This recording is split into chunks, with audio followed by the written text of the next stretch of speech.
What I can tell you again from yesterday is about 2:30 yesterday afternoon, Pawtucket Police received a call for an active shooter at Dennis Lynch Arena.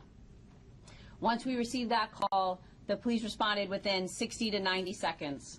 What we learned was that there was an individual suspect inside Lynch Arena that had fired upon family members.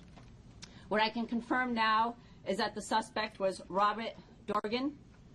His date of birth is July 15th of 1969. One of the victims was his ex-wife, Rhonda Dorgan, and also his son, adult son Aiden Dorgan. Rhonda succumbed to her injuries on scene at Lynch Arena, and the son Aiden succumbed to his injuries after being transported to the hospital. We have three other individuals, Linda Dorgan and Gerald Dorgan, which are the parents of Rhonda. They are at the hospital now. They are in critical care, and we continue to receive updates about their status. The final victim was Thomas Geruso. He is a family friend of the family, and he is also in critical care at the hospital, and we continue to monitor his progress.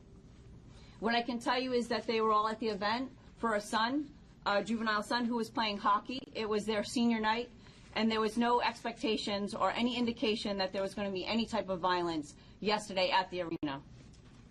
I can tell you that individuals on site, several bystanders, I would say that probably whether they have been family or friends of the individuals playing hockey, stepped in, they intervened, and at least 3 bystanders were able to circum the suspect.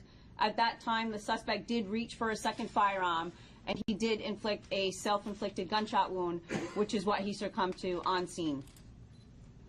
I can tell you that there were first responders on scene outside of Pawtucket, several nurses, several firefighters, and they also rendered aid to the victims until fire personnel responded.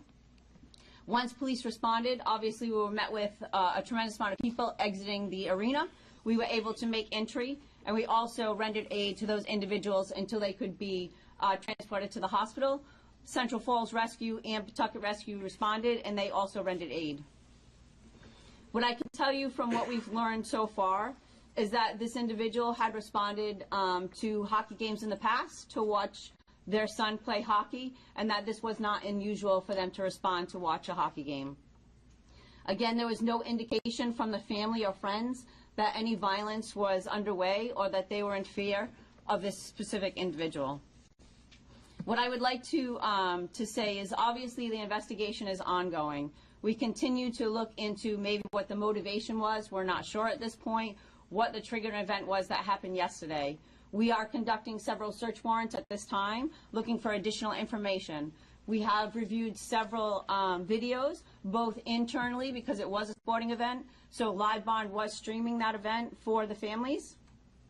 We have also witnessed and we've combed through videos of parents that were videoing their individual children playing the game, which of that they love. So we have been kind of streaming through that to make sure that we're getting a clear picture of what happened.